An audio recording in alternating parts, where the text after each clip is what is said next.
Então, na nossa aula passada, nós falamos sobre uma ferramenta de consultoria financeira denominada análise SWOT. Nessa análise SWOT, nós tínhamos vários itens, né, que envolviam a parte de pontos fortes, pontos fracos, oportunidades e ameaças. Nós deixamos um exercício para vocês, inclusive até abrir mais espaço, principalmente em relação à realização, que falava sobre montar uma análise SWOT para uma grande empresa. Uma delas que eu coloquei aí era através da entrevista com a CEO do grupo Magazine Luiza, ali dava para se tirar vários itens para poder montar essa análise SWOT. Gostaria de ouvir de vocês, né, quem fez e vamos tentar detalhar cada um dos itens que vocês acham que foram considerados pontos fortes ou forças, pontos fracos, ou como a própria análise diz da análise SWOT, fraquezas, oportunidades e quais são as ameaças do grupo Magazine Luiza. Então vamos começar com a nossa colega Jéssica. Jéssica, eu sei que você não fez, mas conhecendo o grupo Magazine Luiza, o que você destaca, pelo menos os dois pontos fortes deles?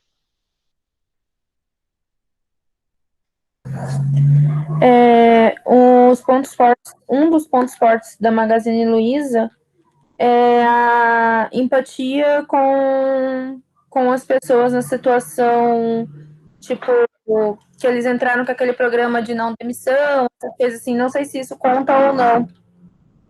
Tá, então vamos para um conceito amplo. Eu acho que também não deixa de ser um ponto forte, que eu até consideraria, talvez aí, como é que uma empresa que tem uma atenção muito social para a situação que a gente está vivendo. Inclusive a própria CEO, ela é uma influenciadora também, né? Pode falar. A outra coisa é a parte tecnológica delas, que ela foi uma das primeiras, se não me engano, que investiu nessa parte de vendas pela internet, essas coisas assim. Eles investiram muito nisso. Daí na pandemia agora que expandiu pela última entrevista que eu vi dela, pelo menos. Eu acho que é outro ponto forte essa parte. Inclusive aí tem também, tá ligado com oportunidades. Perfeito. Vamos lá. Bruna, o que você destaca agora como pontos fortes? Professor, eu não cheguei a fazer o trabalho. Não chegou a fazer, Bruna? Não, então eu nem vi. Não ouviu a reportagem dela Não, também? eu vi mais ou menos, mas eu nem cheguei a fazer, sabe? O que é o ponto forte. Tá. Então não sei responder. Desculpe. Giovana, então. Giovana fez, Giovana? Para falar força? As forças. O que Tá. além do que a Jéssica falou aqui, o que você considera como forças? No caso Eu fiz um trabalho, na verdade tem várias coisas assim que daria para colocar como ponto forte, mas o que mais me chamou a atenção é que eles oferecem diversos produtos, né? Não é só um específico. E também que eles têm vários canais de atendimento, né? E os vendedores têm o mobile, que ela fala, né? Que a todo momento eles estão atendendo, em casa, onde eles estiverem, eles estão atendendo os clientes. Então, acho que é um diferencial bem grande deles. Perfeito. Vamos ver agora a Isabelle. Isabelle, você chegou a fazer alguma coisa? O que você considera pontos fracos, além do que foram explorados? Professor, eu não cheguei a fazer o trabalho, não. Não chegou a fazer o trabalho? Não. Tá bom, então. Juliana.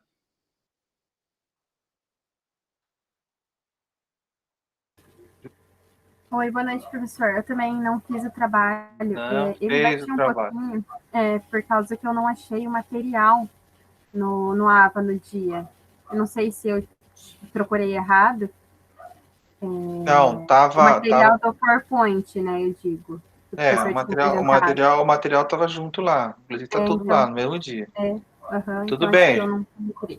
Eu acho que é importante o pessoal que não fez, deem uma olhada, tá? A gente vai fazer algumas perguntas na nossa avaliação, mas é importante que vocês Vocês façam o exercício para exercitar. Jonathan.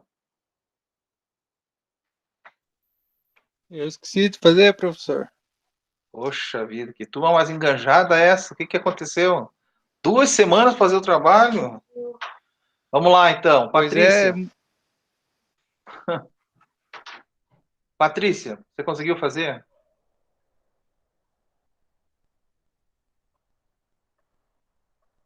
Patrícia, nos ouve? Também não fez. Matheus. Eu. Oi, professor. Tá me ouvindo? Oi, tô ouvindo, sim. Fez, Matheus? Eu fiz. Tentei fazer.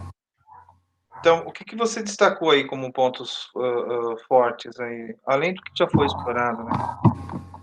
Eu destaquei a proatividade porque ela mencionou no vídeo, né, que eles já estavam preparados financeiramente, mais ou menos, assim. E tinha um fluxo de caixa robusto, tinha vendido parte da empresa, né? Isso, eles estavam preparados para uma emergência, assim, no caso. Outra coisa que eu coloquei foi também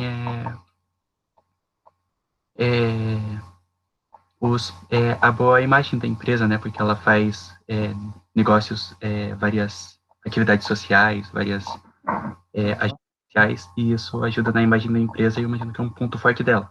Eu coloquei. Perfeito. Daisy, sua vez, Daisy. O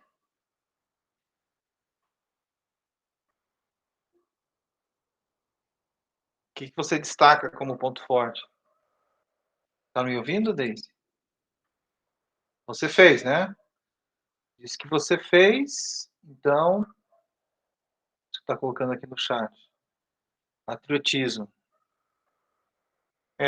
A CEO dela é uma pessoa bem enganjada, né, uma influenciadora. Achei interessantíssimo também nesse aspecto. Tem uma equipe muito qualificada, um bom discernimento, recursos financeiros adequados para o momento dificultoso como está se passando no país.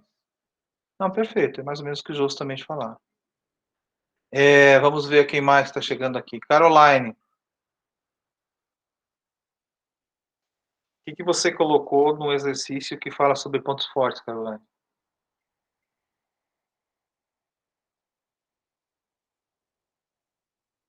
E Caroline, você fora? Vou ver aqui se ela está online. Caiu fora. Beijo, Andréia.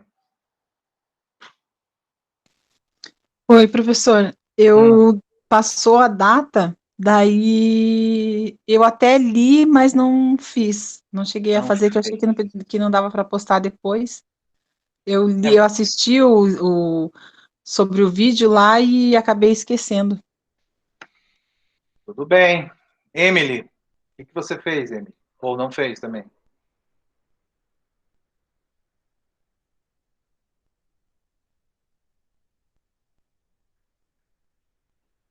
Emily? Emily nos ouve?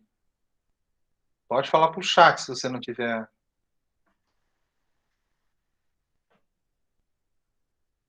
Bom, vejo que grande parte não fizeram, então eu vou fazer junto com vocês. Mas, pessoal, é importante, o exercício não está lá apenas pro forma, tá? Ele não está lá por acaso. Por que eu destaquei o vídeo com a CEO da Magazine Luiza? Porque tem vários bons exemplos na empresa dela. É um SA de capital aberto, onde que tem vários itens que se encaixam perfeitamente no nosso exemplo. No caso dos pontos fortes, além do que o pessoal falou, tá? Eu destacaria, claro, isso também está de uma forma assim sutil dentro do vídeo, os bons controles que ele tem, tá? Eles têm bons controles porque eles destacam muito claramente da preocupação deles em abrir ou fechar unidades, se preocupando muito com a pandemia. Só faz isso quem tem um bom controle na sua organização. A preocupação... Professor. Oi, pode falar. Eu coloquei outros pontos também, mas eu não falei todos. Então pode falar também os outros pontos, Giovana. Tá, eu coloquei aqui que eles colocaram lá que, mesmo antes da pandemia, né, eles nunca pagaram nada atrasado, sempre honrando com os fornecedores. No caso, a humildade também, por não achar que está no topo, entendeu? Melhor que as outras empresas, por estar inovando. Sempre pensando no pequeno, que eles deram várias oportunidades para os microempreendedores, né, para poder divulgar e até questão de serviços também, não só de produtos, né? A venda online e acolhimento dos pequenos empreendedores que eu já mencionei, treinamento e desenvolvimento dos colaboradores também para poder estar atendendo de forma online, né, que muitos não tinham essa prática, né, digamos assim. A oferta de diversos produtos, vários canais de atendimento e também a questão deles terem abdicado do próprio salário, que ganhavam mais de 3.500, pensando nos colegas de trabalho para não ter a demissão, né? Então, acredito que mais do que só pensando na empresa, eles estavam pensando também na pessoa. Então, acho que é bem... Não adianta você ter um discurso só, tem que ter atitude, né? Foi isso que ela fala, inclusive. Já começa pela própria diretoria, né? Que reduziu primeiro com eles, para depois para os funcionários, né? Exatamente. É muito importante, assim, perfeito as suas colocações, tá, Giovana? Mas lembre-se também, quando se fala aqui no análise SWOT raiz, assim, aquela análise SWOT, a gente sempre tem que, claro, nosso exemplo aqui, a gente não conseguiu mergulhar com uma profundidade do que a gente gostaria. Mas, no caso do análise SWOT, a gente, quando faz uma consultoria dessa, a gente tem que verificar principalmente naquilo que define a organização como única no mercado em alguns pontos. Todos que você citou aí são muito importantes. E só são lembrados por vocês porque isso ficou muito claro naquela reportagem, tá? Então, pontos fortes é isso. Eu até coloquei mais coisas aqui, tá? Tem uma grande preocupação o que a gente ouve em contabilidade. Lembram do tal do princípio da entidade em contabilidade? Que eu acho que isso é fundamental. E ela fala muito bem dentro da reportagem dela lá, que ela disse assim que tem uma grande preocupação com a caixinha da pessoa jurídica com a caixinha da pessoa física. Elas não devem se misturar. Essa preocupação é legítima, tá? Então, é um ponto muito importante numa organização.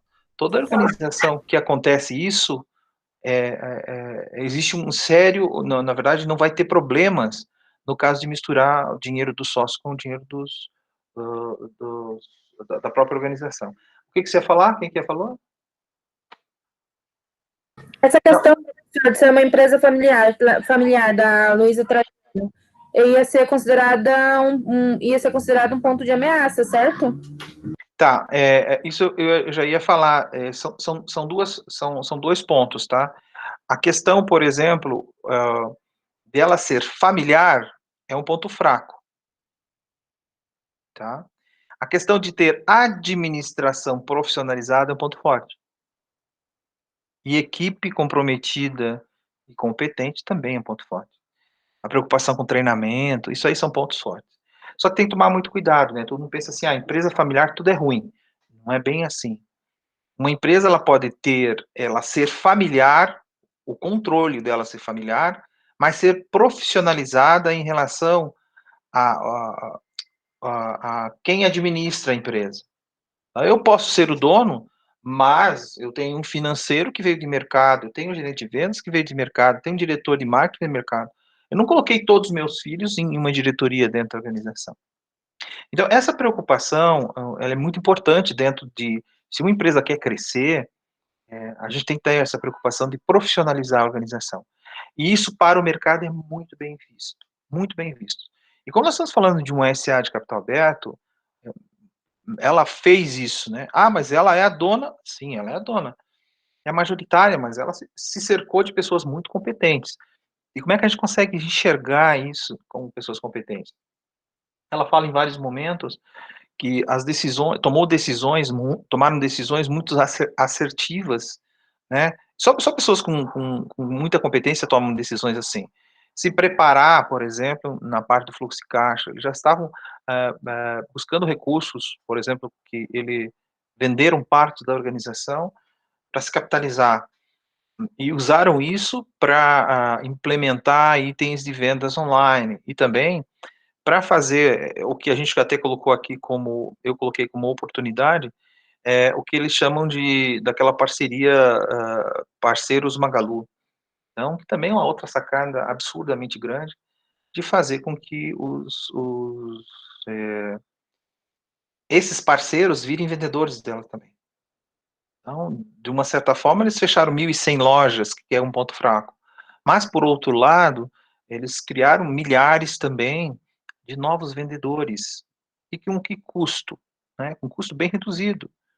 Essas pessoas estão vendendo por elas, mas não está tendo os custos de fundo de garantia, salário para esses vendedores. Muito pelo contrário, né? Então, esse tipo de estratégia é muito importante. Foi outro ponto que eu até coloquei como um ponto positivo, que é possuem estratégias de longo prazo. Então, eles sabem aonde querem chegar. A gente viu em administração estratégica a importância dessa visão de longo prazo. Outro ponto que coloquei também em relação a CEO. Eles têm uma excelente... Quem assistiu a reportagem percebe-se muito bem que ela não é uma pessoa, até mesmo na fala dela, ela não é uma pessoa que veio da academia, né, ela é uma pessoa bem simples, né, mas ela é uma palestrante. Ela até fala que antes da pandemia ela já tinha programado várias palestras, não só aqui no Brasil, o resto do mundo, e também ela é uma pessoa enganjada, né, ela tem, principalmente em causas sociais, se preocupa muito com o pequeno vendedor, com a pequena empresa, isso fica muito claro. Então, veja aqui, numa pequena lembrança, que a gente está falando em pontos fortes, vendo a reportagem já deu para perceber isso, tá bom? E pontos fracos aí, tá? O pessoal que fez, o que vocês acham que tem de pontos fracos? Eu acho que talvez essa seja um grande desafio de vocês, né? Será que tudo que depois a pessoa falou, Magazine Luiza tem ponto fraco? Gente, eu acho que isso é muito importante, né? Quando você analisa uma empresa sobre esse aspecto, qualquer empresa tem ponto fraco, né? Qualquer empresa também tem ameaças. Então, pontos fracos são aqueles itens, pensem, tem que tomar muito cuidado, tá? Ponto fraco são itens que ela, empresa, tem, mas que não envolvem o mercado, tá? É um ponto que ela pode corrigir, que pode transformar em ponto forte. Assim como o ponto forte, tem que tomar muito cuidado para mantê-lo e também não perder isso aí, né? Tem empresas que a gente conhece que muitas vezes tinha pontos fortes e por conta e talvez de incorporações ou coisa assim, perderam esses pontos fortes, né? Às vezes engajamento social era, nossa, faziam de tudo pela sociedade. Com a incorporação, entrou novos donos, os donos não tiraram isso da frente. Antes tinham faziam grandes investimentos em treinamento, se preocuparam mais com isso. Então, um ponto forte pode virar um ponto fraco. Os pontos fracos podem ser trabalhados e virarem pontos fortes, ou que a gente chama de forças, né? As fraquezas, elas podem virar força. Mas é muito importante, assim como nós, como pessoas, entendemos muito bem nossos pontos fracos, nossos pontos fortes. O que eu tenho que melhorar, né? São os nossos pontos fracos. E o que vocês consideram como pontos fracos do Magazine Luiza? Eu sei que agora as pessoas que fizeram, né? Ou até mesmo aquelas que assistiram o vídeo. Vamos lá. Eu colocaria ponto fraco como ser familiar. Porque mesmo que ela seja, que ela tenha aberto capital e tudo mais, digamos que a Luiza Trajano seja a matriarca. Se acontecer alguma coisa com ela, a gente não sabe se realmente vai dar certo a Magazine, entende o que eu quero dizer? Tá. Veja, você não tem... Isso é um outro ponto que quando a gente faz até mesmo a análise de uma empresa, é um outro ponto que você vai ter que considerar. Você, sempre quando tem controle familiar, né, de uma família, é um ponto fraco. Como é que eu atenuo esse ponto fraco? Ela pode ter um controle familiar, mas ter uma administração profissionalizada. E, claro, eu também tenho que estar preparado para alguns riscos de um controle familiar, como preparar substitutos. Então, uma vez o dono da TAM, que é essa Transportes Aéreo Marília, o nome dele era Rolim Moura, Ele era um CEO bem atuante, igual a Luísa Trajano. E ele sempre, inclusive, ele entrava nos voos e sentava do lado dos passageiros, conversava com os passageiros, todos os passageiros tinham acesso a ele direto, tá? Tinha uma cartinha que chamava assim, converse com o presidente. Então, ele era a pessoa ícone da organização. E uma vez, numa das entrevistas, um repórter perguntou, você como sendo o ícone da tua organização, igual assim a nosso exemplo aqui, você não tem preocupação em arranjar substitutos? Porque, veja, você é uma pessoa-chave dentro da organização. Ele falou assim, não, eu não tenho essa preocupação porque não estou pensando em morrer nos próximos 2 anos. Só que, por uma infelicidade do destino dele, um ano e meio depois, o helicóptero que ele estava caiu e ele morreu. E deu uma balançada na empresa. Por quê? A única filha que estava na organização era a diretora de marketing. Tiveram que dar uma nova roupagem para a organização e o mercado ficou querendo saber quem que ia ser substituto.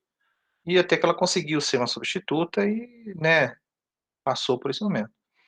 Mas tem organizações que, infelizmente, não se preparam para terem substitutos, né? Então, nós vemos muitas organizações sendo representadas pela pessoa, mas ele não está preparando os seus filhos, tá? A Jéssica fez uma pergunta, e o que elimina o ponto fraco, Jéssica? Desculpe, eu não vi aqui no chat. Qual que era a pergunta? Então, eu queria saber se o fato dela ter colocado como capital aberto e tudo mais elimina essa situação como ponto fraco, deixa de ser um ponto fraco. Não, na verdade não deixa, ela atenua esse... Porque quando você sai de um controle...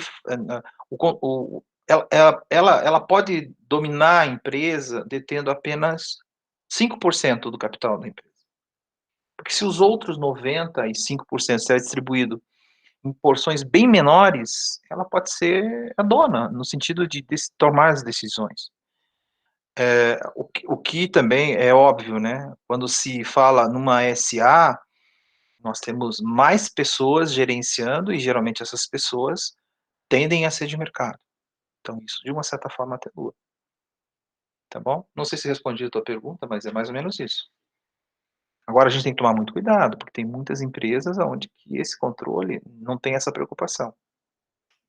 Só para ter uma ideia, em relação a esse ponto de estabelecer sucessores, é muito importante na hora que for fazer uma visita ou qualquer consultoria, perguntar, né, se ele tem essa preocupação. Ah, mas meu filho é de menor, tem 14 anos, não vai conseguir substituir agora. Tá, mas e quem que é teu financeiro? O teu financeiro já está preparando alguém ou está trazendo alguém de mercado? A questão é que se você se cerca de pessoas competentes e que tenham perfis para estar em cada uma dessas posições dentro da organização, né? No caso de uma empresa de construção civil, a maioria dos cargos, naturalmente, tem que ser engenheiros.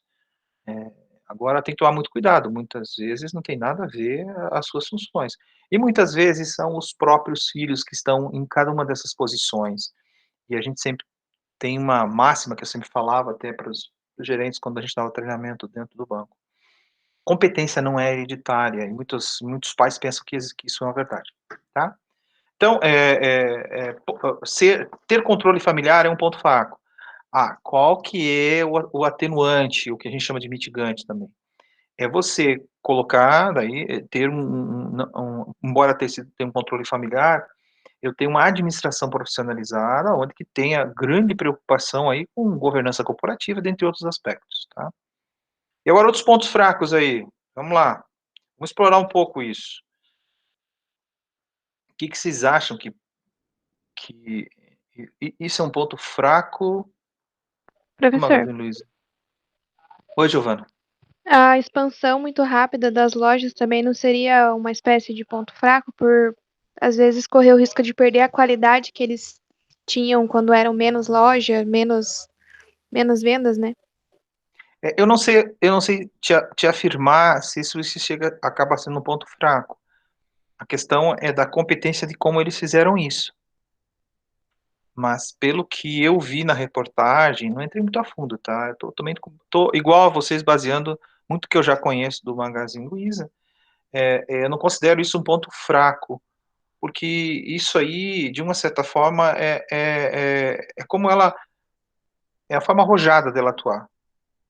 Veja que eu até coloquei como ponto fraco, porque eles acabaram fechando 1.100 lojas. Então, a avaliação do crescimento dessas lojas não foi bem feito. Em 1.100, eles erraram, né, teoricamente. Por outro lado, tem as oportunidades, que também são, na verdade, forças, a criação desses parceiros Magalu. De um lado, eles fecharam 1.100, do outro lado, criaram parceiros em 1.100 com um custo mais reduzido, né? Por quê? Porque, pense, é como se eu tivesse tendo novos vendedores sem investir em estruturas físicas e também sem investir em salário, né? Eu pago comissão, mas comissão é muito mais barato do que pagar fundo de garantia, férias, além do que toda a estrutura física em cada região. Então, aqui é um ponto, talvez um ponto fraco, na questão de fechar em lojas e não ter identificado claramente que essas lojas. Mas isso também nós tivemos um evento aí no meio, né? A gente não pode considerar que eles erraram tanto assim na mão. Tem que ver o porquê do fechamento.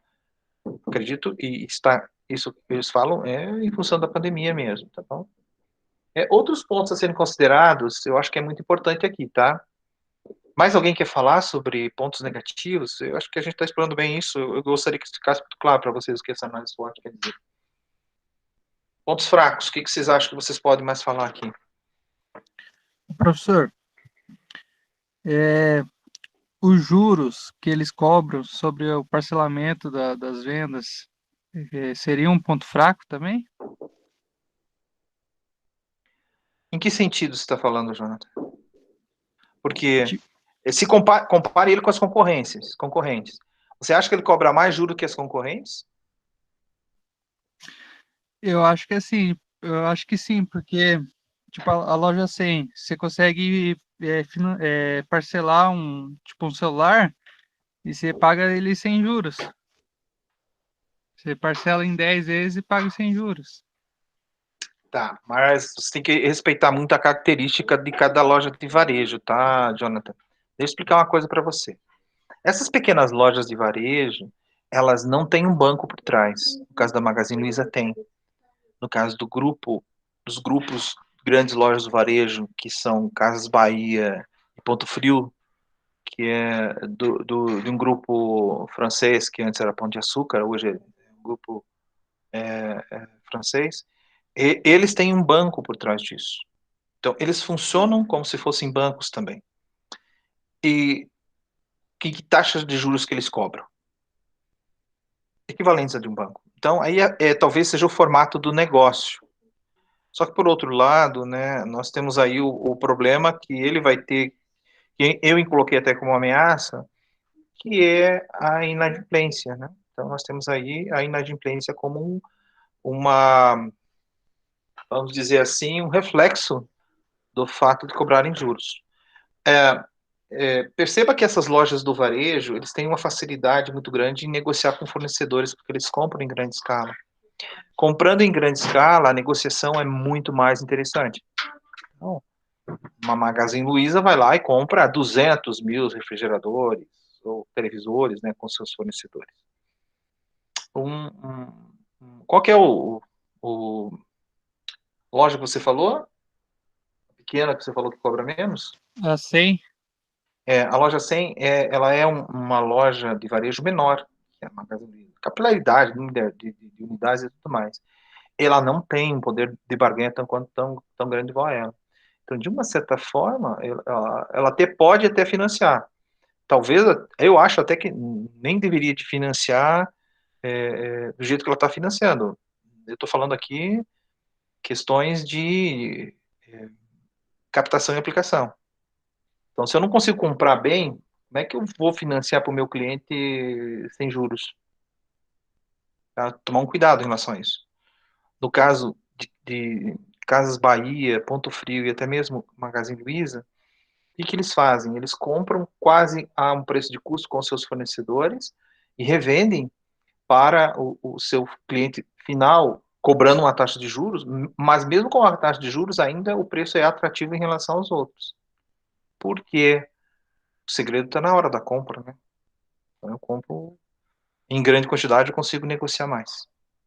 Eu colocaria aqui como ponto negativo, como ponto fraco, ou o que eles chamam de fraquezas, tomar cuidado que com essa nova definição de negócios dele na pandemia, de focar grande parte para o público mexendo muito com a internet online, eles deixam de fora uma parcela da população brasileira mais pobre, que não tem acesso, né, essas ferramentas digitais.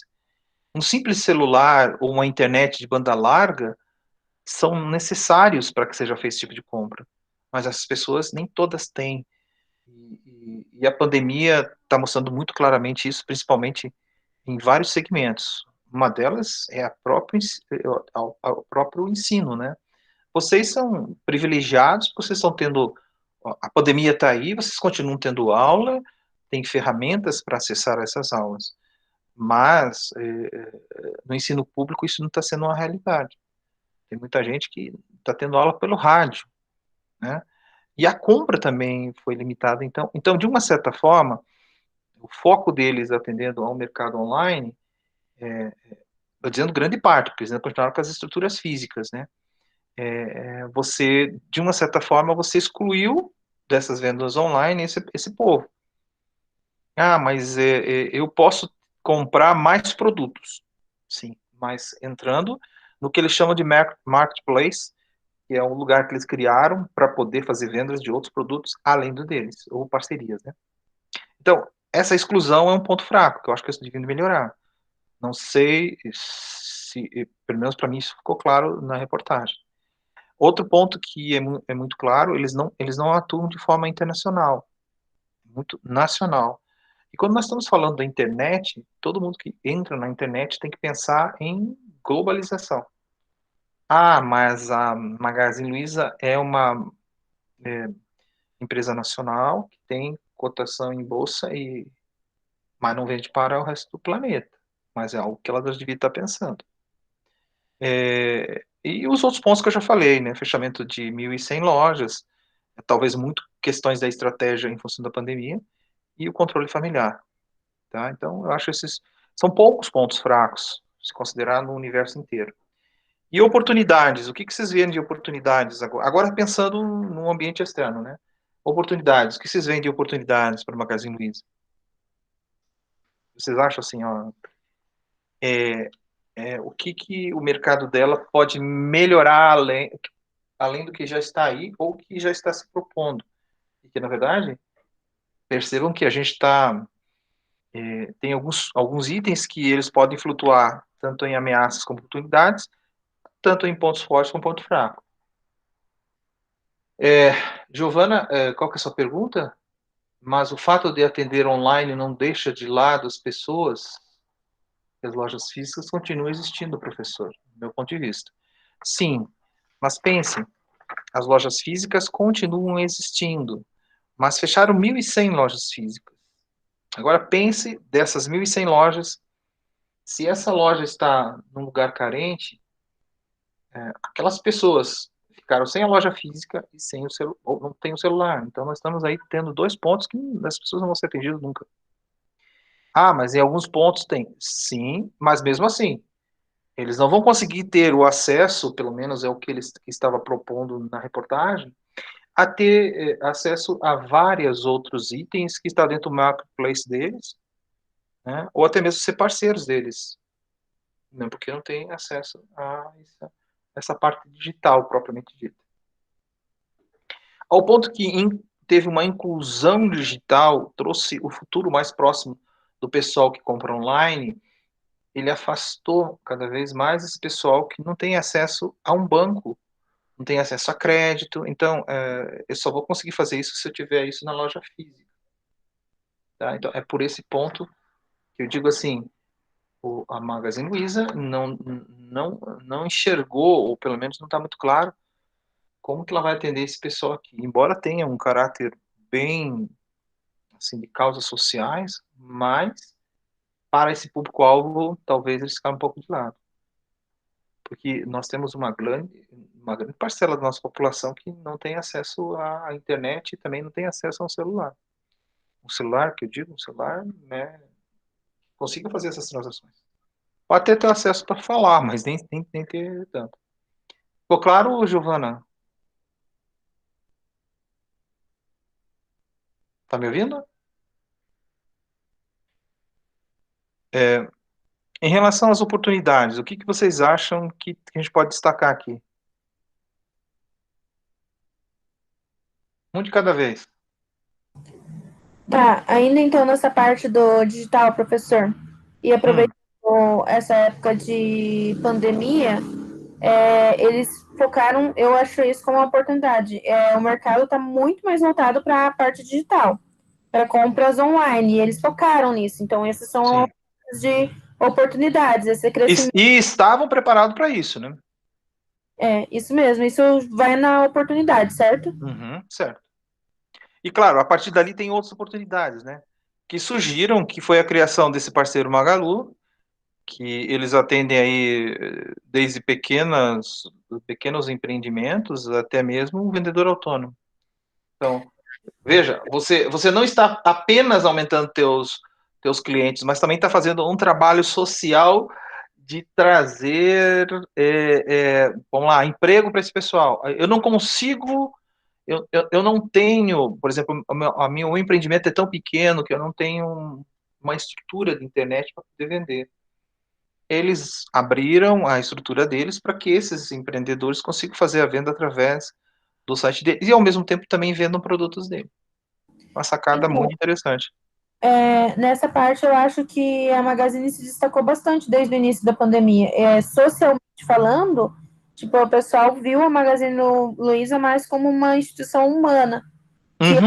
Que isso gera, tipo, agregou ao nome. Pode ser também uma oportunidade, certo? Certo. E as parcerias, né? Pense, ele fez parceria com o Sebrae, fez a parceria com esse marketplace chamado Sailors, que faz com que amplie a capilaridade da empresa, que até então, veja, foi fechado 1.100, como eu falei no início aqui. Mas, por outro lado, fechou-se 1.100 portas lá e abriu milhares lá na frente, com engajamento social, com imagem melhor para a organização. Tá? Então, oportunidades, eu colocaria como isso. Claro, a gente pode até ter mais, porque a gente não entrou tão a fundo dentro da... A gente só viu uma reportagem. Em relação a ameaças, pessoal, o que vocês acham que ela tem de ameaças? Percebam que aqui, tanto oportunidades como ameaças, são itens que ele não tem controle, né? Vamos dizer, está muito ligado com o mercado. Matheus. Eu coloquei recessão da economia e a mudança nos preços, né? Como foi que aconteceu nessa época. Tá, mas isso tem um desencadeamento de vários outros aspectos, tá? Eu não especifiquei muito, né? Por exemplo, desemprego. Você acha que o desemprego altera as vendas dela? Sim ou não? Imagino que sim, porque as pessoas não têm mais poder de compra, né? Exatamente. E entre comprar uma geladeira e comprar comida, qual que vai ser a prioridade de quem ficou sem emprego? É a comida. Então, desemprego é uma ameaça e por isso até que ele inteligentemente criaram essas parcerias ali de ajudar o autônomo a fazer vendas. Então, eu não preciso ser uma empresa, né? Basta querer ajudar ou ganhar comissão ajudando vendendo também. A inadimplência, por conta de todo o efeito pandemia, né, que a economia tende a dar uma retraída de quase 6, 7% esse ano. Então, a inadimplência veio, e como a gente até falou antes, né, ela funciona como se fosse um banco também. Inadimplência é um item que vai afetar. Outro ponto que é uma ameaça, e que ela de uma certa forma, conseguiu fazer com relação, considerado, a gente até falando dos pontos fortes, em relação a ter que ter um fluxo de caixa bem pesado para fazer compras com os fornecedores.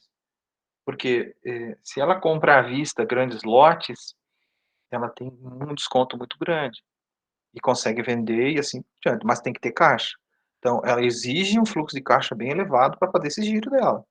Então, é uma ameaça. Se ela não tiver esses recursos, nesse momento ela está tendo tranquilidade, porque vendeu parte do. As estratégias de longo prazo dela foram bem assertivas. Outro ponto, gente, carga tributária. No nosso país, a gente até falou muito disso, é muito elevada, e isso impacta também na atividade dela. E a própria burocracia do nosso país. Ficou claro para vocês o exemplo da SWOT? Hoje nós vamos falar sobre outra ferramenta, tá? Se chama análise BCG. Deixa eu só compartilhar com vocês aqui. Alguém tem alguma dúvida em relação à análise SWOT? Embora eu acho que, pelo que vocês me falaram, já tiveram em outra disciplina isso, não sei se com a mesma complexidade ou talvez mais completo ainda do que eu já falei. Então, nós temos aqui mais uma ferramenta a ser considerada. Para consultoria tem um monte de ferramentas, a gente até viu lá. Então, eu estou me focando naquelas mais importantes e são aquelas muito ligadas à parte financeira mesmo. E uma aqui está ligada a produtos, que é a matriz BCG. Todo mundo está conseguindo enxergar o meu slide? Outro Não, ponto da professor. Jéssica. Hã? Não. Não? Eu não, eu tô vendo o senhor só. Opa. Interrompeu o compartilhamento, deixa eu ver aqui. Vou fazer novamente, então.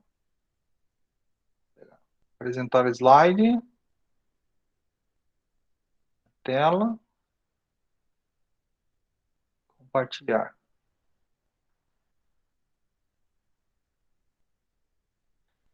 Outro ponto que a Jéssica falou, só voltando à análise SWOT aí, pessoal. Acho que é muito importante, eu até esqueci de falar aqui, é a concorrência.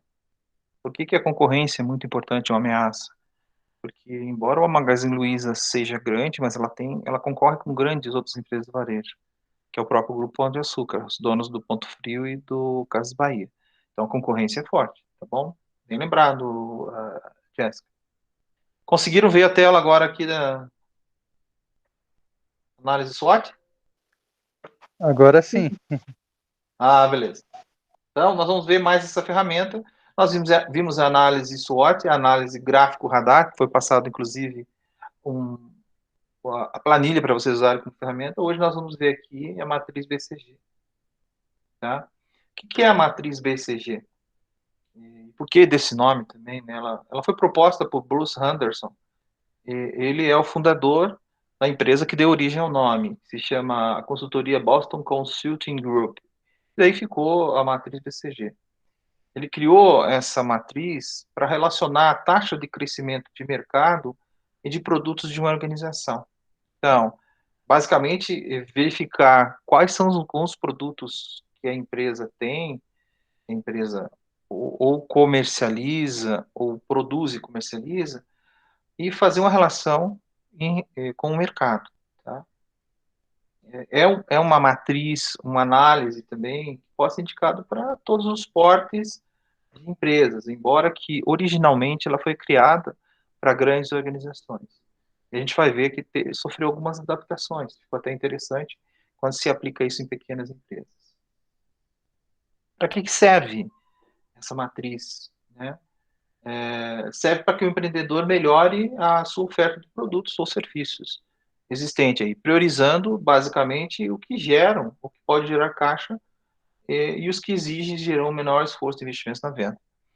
Claro, para identificar quais são os melhores produtos e aqueles que andam sozinhos, não precisam de tantos investimentos. Tem outros que necessitam ter investimentos de marketing bem pesados para que eles consigam sobreviver. E tem uns que praticamente não precisam nenhum esforço, vendem-se sozinhos.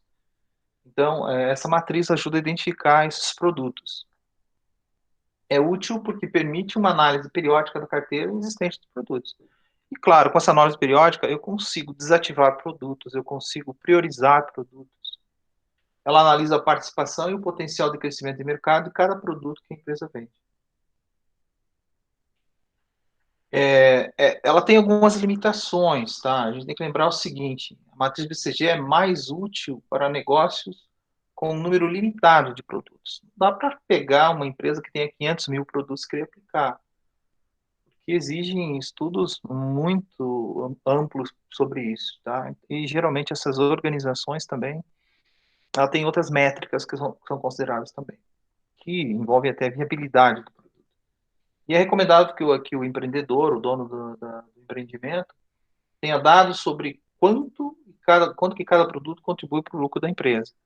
Então, quando a gente está falando aqui de pequenas e médias empresas, que é uma maioria em nosso país, nem todo empreendedor tem esses dados aqui com um nível de detalhe exigido aqui, principalmente quando envolve participação de mercado. Então, é um tipo de informação difícil de obter, pois implica aí um sistema gerencial contábil que aceite rateios de saída de caixa. Então, exige uma contabilidade um pouco mais aprimorada para você identificar claramente isso. Então, aqui, ó, vocês têm aqui a matriz BCG original.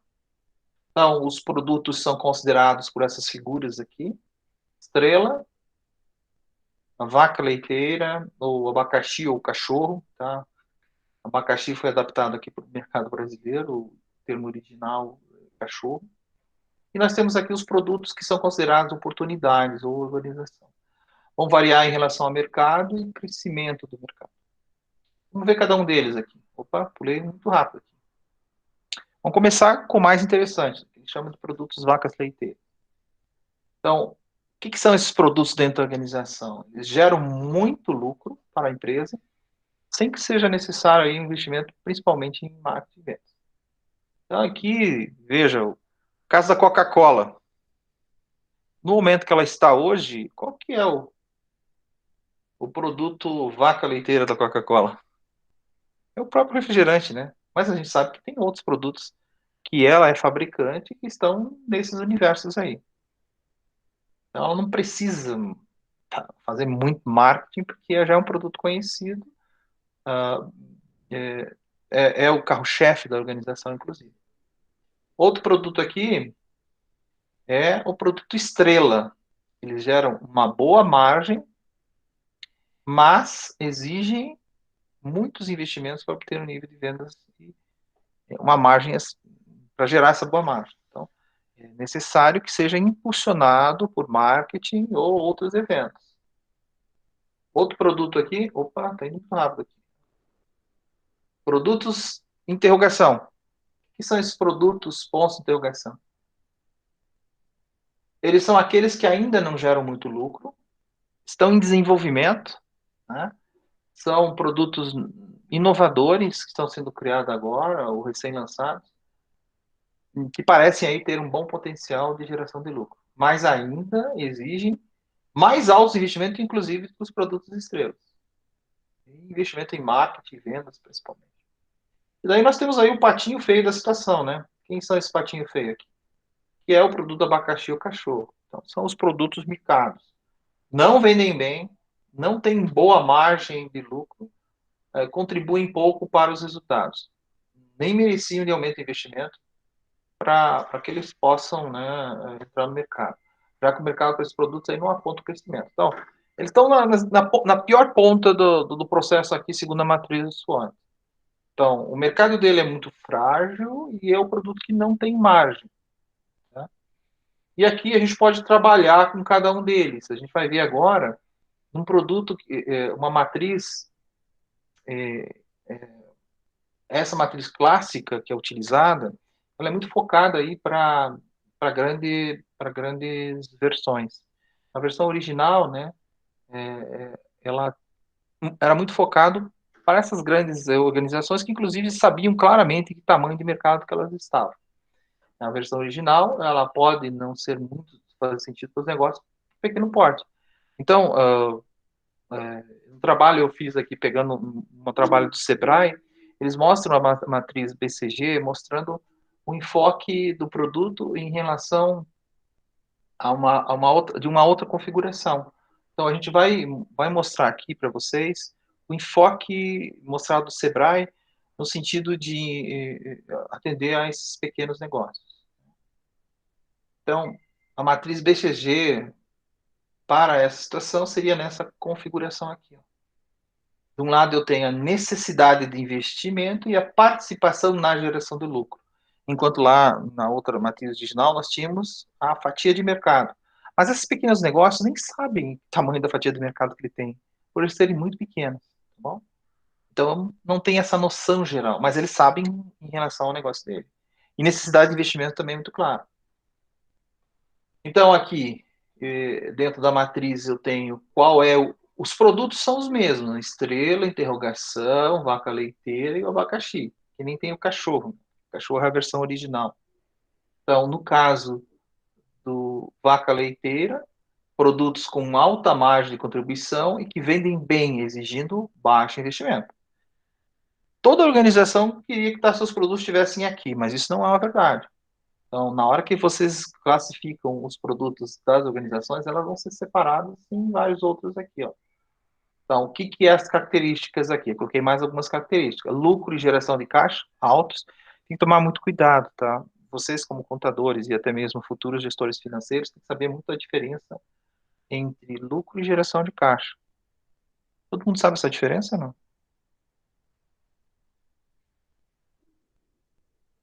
Uma empresa pode ter vários anos com lucro, mais geração de caixa negativa. Verdadeiro ou falso?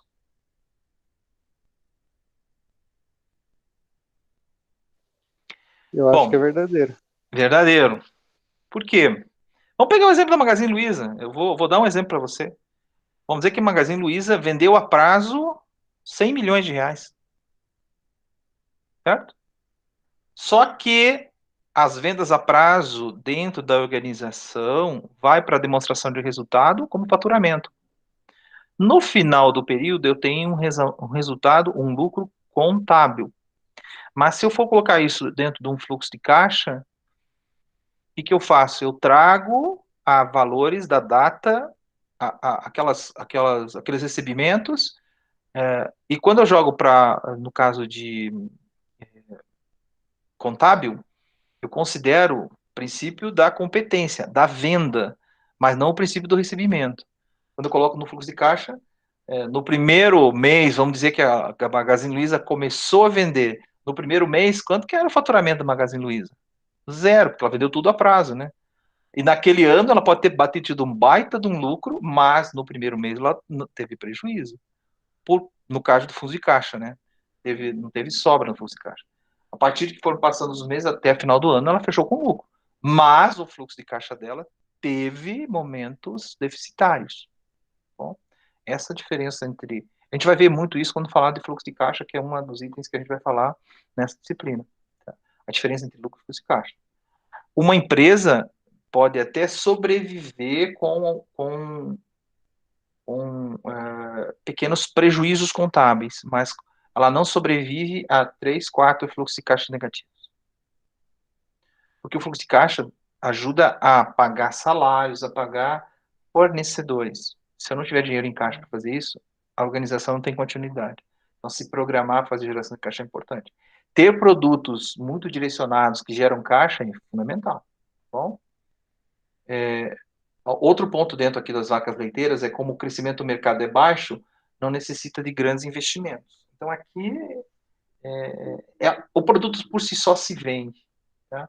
Ele é a base da empresa. E muitas vezes chamam de carro-chefe da organização. O grande objetivo aí das vacas leiteiras é manterem a posição. Claro, todo mundo vai querer ter os produtos focados nesse quadrante aqui. Cuidado aí com a demanda que se mantenha crescente, que vai fomentar a demanda. A questão, assim, atingir o objetivo muitas vezes não é tão difícil com um produto bom. Mas se manter líder ou se manter como vaca leiteira, nem sempre a gente consegue, né? Então, por isso que é muito importante não perder o foco. No caso de produtos estrelas, qual que é aí a definição dele? Para pequenas empresas, né? Produtos com boa margem de contribuição, mas que ainda exigem grandes investimentos. Todo mundo lembra o que é margem de contribuição? Outro item contábil. Lembram? Aqui tem contadores e gestores, né? Vamos ver pelo menos os contadores. Tem que lembrar o que é margem de contribuição. São os impostos? É faturamento menos impostos incidentes sobre vendas, menos custo. O que, teoricamente, É o que sobra da receita. é o faturamento menos o custo, sem considerar despesas. Depois disso eu tenho as despesas operacionais, daí eu tenho a margem operacional, depois eu tenho os impostos, impostos que seriam imposto de renda e participações, e daí eu tenho a margem líquida, né, tirando de tudo isso ficou. Mas é muito importante, quando a gente chama de margem de contribuição, se eu tirando o custo, aquele produto, que é o grande peso dentro do produto, ele se paga, não adianta, se o custo for maior, nem adianta você estar vendendo o produto daquele, concorda? Se incluir despesas, ele passa a ter prejuízo já operacional. Então, por isso que exige aqui, que a gente chama de, margem de contribuição alta, no caso aqui das estrelas. Exige grandes investimentos e são referências de mercado, geram receita e alta taxa de crescimento e equilibram o fluxo de caixa. Não tão quanto esse, mas eles ajudam. Quais são os objetivos desses produtos estrelas? Posicionar-se como vaca leiteira. Então, o ideal é que esses caras aqui consigam, né, esses produtos, eles consigam atingir um patamar onde que se vendem sozinhos, não precisam ter grandes investimentos. Veja que esse produto aqui ele é interessante, mas ele consome recursos da organização para poder se manter na carteira. Tá? E no caso aqui de uma participação, perceba que tanto a vaca leiteira como estrela, eles são as necessidades de investimento alta nas estrelas e baixo na vaca leiteira, porque a vaca leiteira ela se autossustenta no próprio investimento, mas para se manter a estrela exige investimento. Participação, veja que a participação na geração de lucro, a vaca leiteira nem sempre vai ser aquela que tenha em relação à geração excelente geração de caixa. Não posso dizer isso, tá? É o produto carro-chefe, mas nem sempre o produto carro-chefe. É o cara que define o resultado da organização.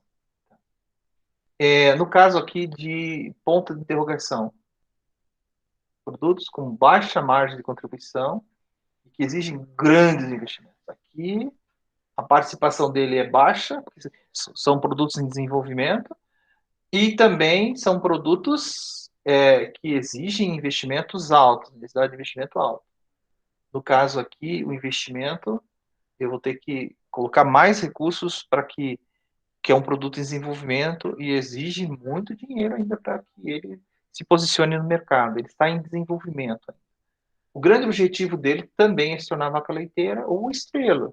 Aquele cara que não seja tão pesado os investimentos, ao ponto de ele ser uma estrela, e mais tarde vire uma vaca leiteira, onde eu não tenha mais desembolsos para estar colocando ele em altos patamares, tá bom? E por último aqui, os abacaxis, produtos com baixíssima ou até negativa margem de contribuição, então são produtos que dão prejuízo o bruto, né? Tem margens aqui de contribuição para o mercado saturados ou em retração. São baixos lucros com pouca perspectiva de crescer.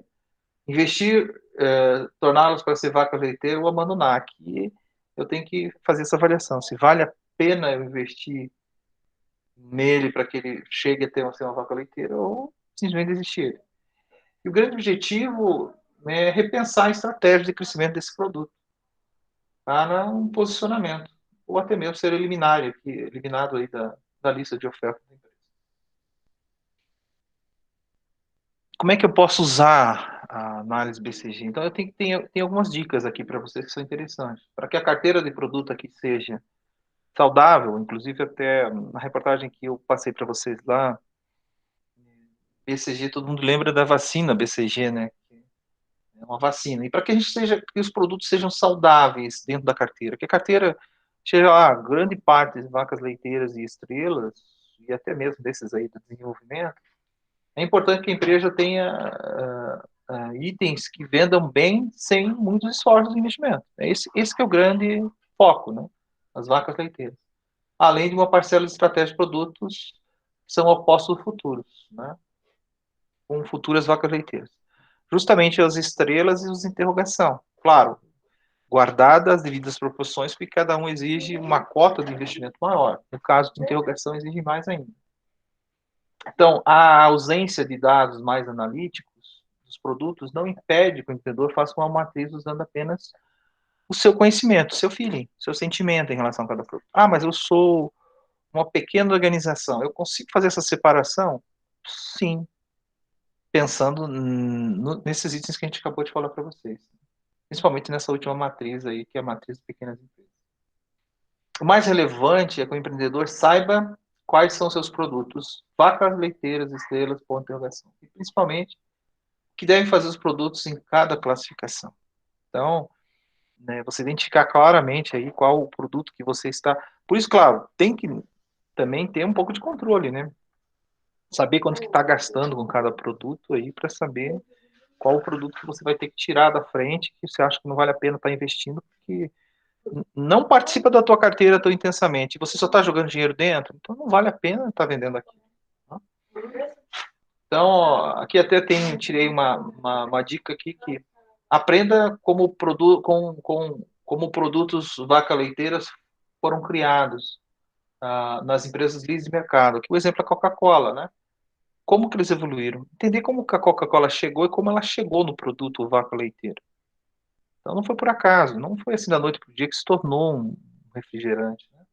E um refrigerante ainda bem conhecido. Como se eles se posicionaram, como se tornaram referência no segmento e como se defenderam da concorrência. Tem um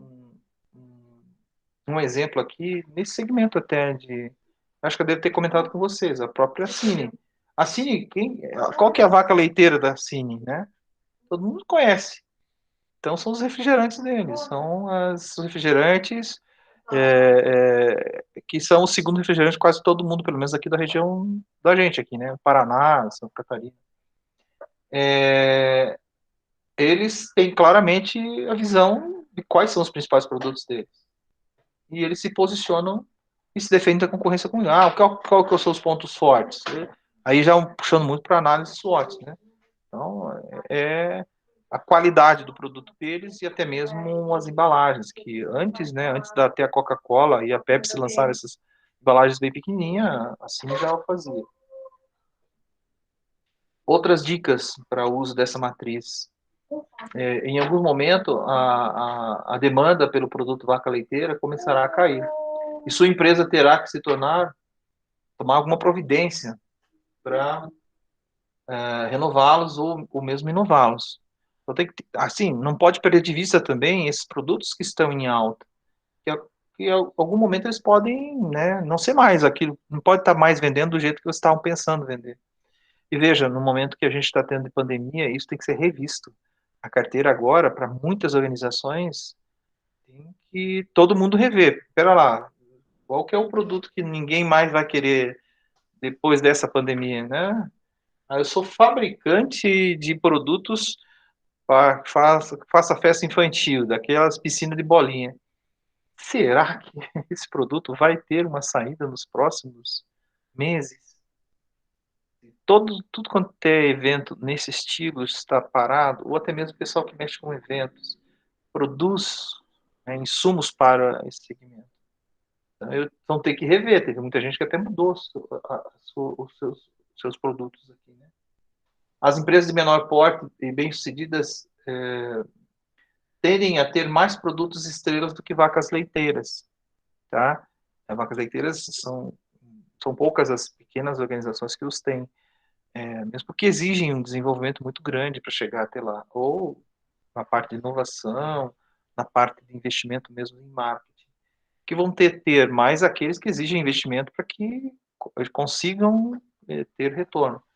Mas sem investimento em marketing fica difícil para esse segmento. São itens que até vendem bem e têm boa margem bruta de lucros, mas dão trabalho para vender. Podem até gerar lucros líquidos se consideradas despesas, mas dão trabalho para vender mesmo, porque entra despesa de marketing, entre outros esforços para poder chegar nesse objetivo final. É importante aqui que o empreendedor também entenda esses conceitos de marketing e distribuição, né? Que a gente até comentou aqui, são os mesmos custos de cada produto. Antes de eliminar aí um produto de interrogação. Então, vamos pensar, né? Como consultores e como futuros gestores e contadores, tem que deixar muito claro para os empreendedores de não sair cortando o produto assim, porque vocês podem até estarem cortando algum produto que pode ter um sucesso lá na frente. E até a gente vai ver aqui na frente, tem alguns produtos que eu já linkei para vocês que são interessantes. É preciso que vocês analisem o motivo do insucesso desse produto. Entender se haveria uma nova oportunidade. Talvez uma estratégia de marketing diferenciada, talvez uma outra ação de marketing, uma outra forma de distribuir esse produto.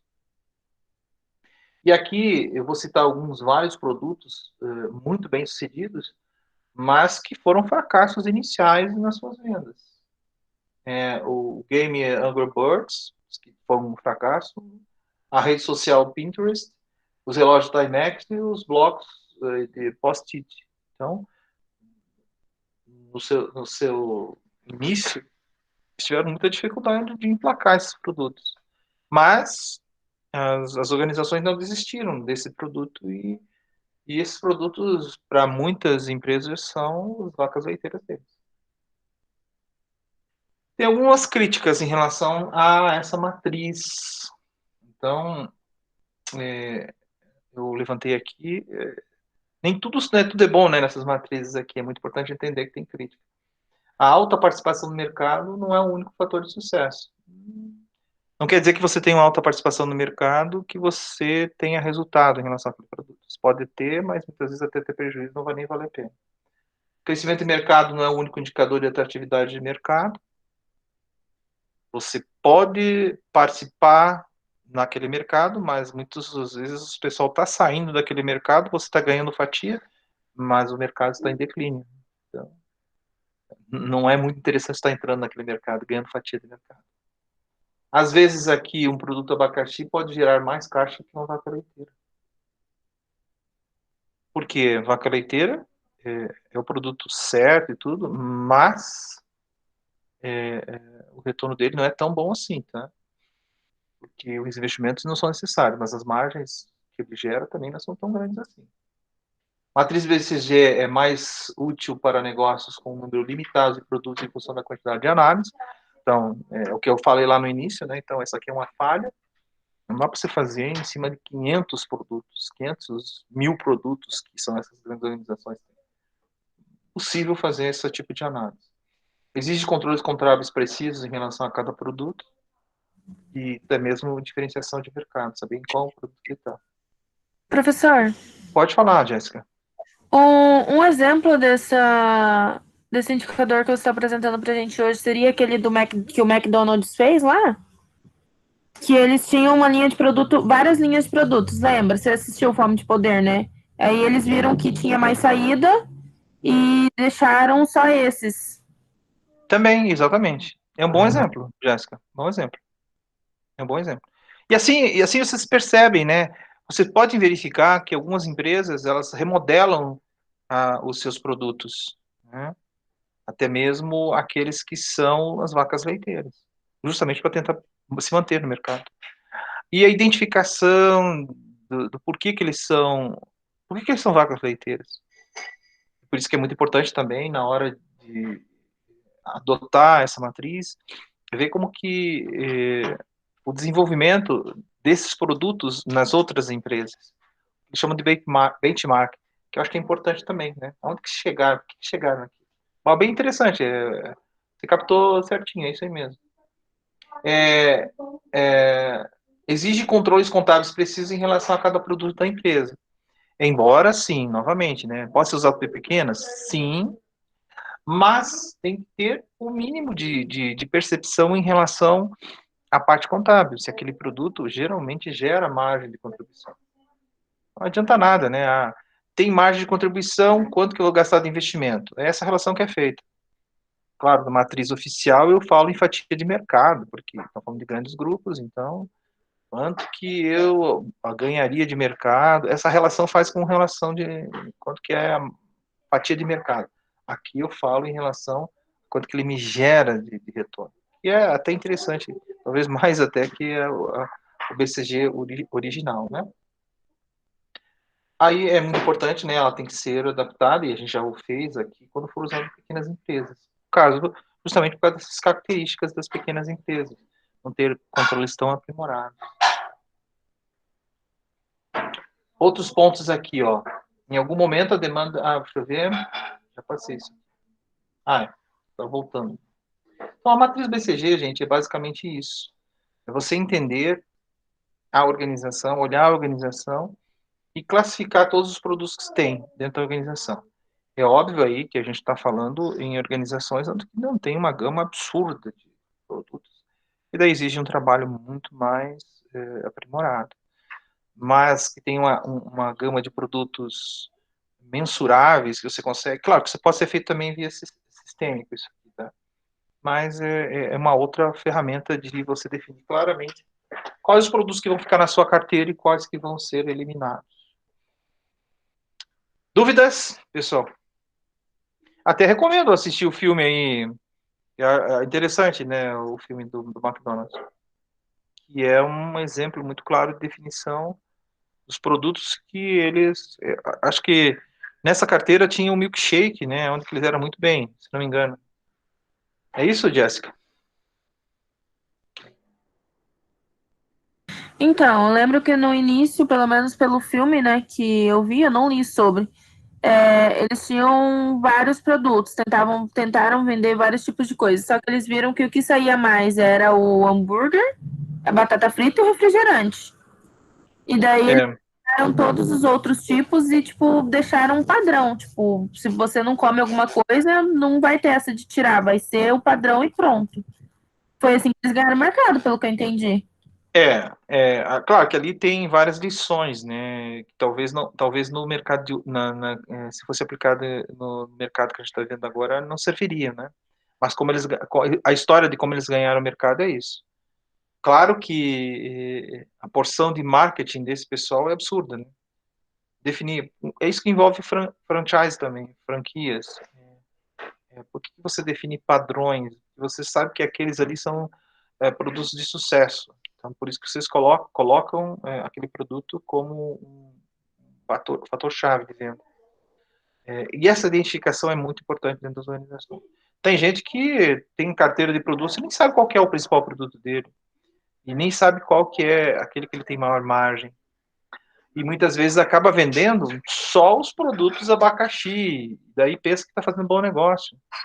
Em quantidade, vendendo um monte de produto abacaxi, como o próprio nome está dizendo, o que isso está agregando de valor na organização? A identificação de cada um desses produtos dentro da organização faz com que eu tenha um direcionamento melhor dos meus resultados. Isso fica claro com a utilização dessa metodologia. Pessoal, dúvidas em relação a isso aqui? Você já tinha ouvido falar dessa matriz? Sim ou não? Eu nunca ouvi falar, professor. Tem inclusive um material que eu deixei, que eu tirei do Sebrae, que eu até tirei alguns pontos para colocar nos nossos slides, porque o dele está bem focadinho. Eu deixei esse material em PDF dentro da nossa aula aqui, tá? Podem baixar lá, junto com os slides, está bem mega detalhado, tem mais detalhes lá que não caberia explicar tudo de uma vez só aqui, mesmo porque a gente não tem tanto tempo. Mas é uma excelente ferramenta para definir claramente qual é a lista de produtos de uma organização, ou seria o escopo de produtos que você tem dentro da organização, qual aqueles que você tem que ter mais investimentos, qual aqueles que você tem que tirar da tua lista de portfólio de produtos. Então, essa divisão é muito importante, porque às vezes você está gastando esforços com um produto que não vai te dar margem nenhuma. Embora que, a gente até discutiu isso aqui na nossa aula, que alguns produtos as margens são bem reduzidas, mas são considerados os produtos vaca leiteira dentro da organização, né? Eles não precisam fazer muita propaganda. A mesma coisa é o pão da padaria. Qual que é a margem do pão? Né? Mas ele é o foco, quando estão falando de padaria, o principal produto da padaria. Como é que eu vou numa padaria e eles não têm pão para vender? Não, é o produto vaca leiteira que vai ter que ser vendido às margens. Não precisa fazer propaganda, né? Não vê nenhuma padaria fazendo propaganda do pão, né? A não ser que esses pão gourmet da vida, que são tudo estruturados, mas o pãozinho normal, a margem é bem reduzida, mas é o produto que, para vender, eu tenho que vender mais a quantidade para ter uma margem melhor, né? Mas mesmo assim, estou falando margem e resultado, mas mesmo assim não é o produto assim, que dá muita margem, o exemplo que eu estou dando do pãozinho. Tem outros que são e dão uma margem até que muito boa. Dúvidas, pessoal? Não, professor. Vamos interromper Não, a nossa professor. gravação, tá bom?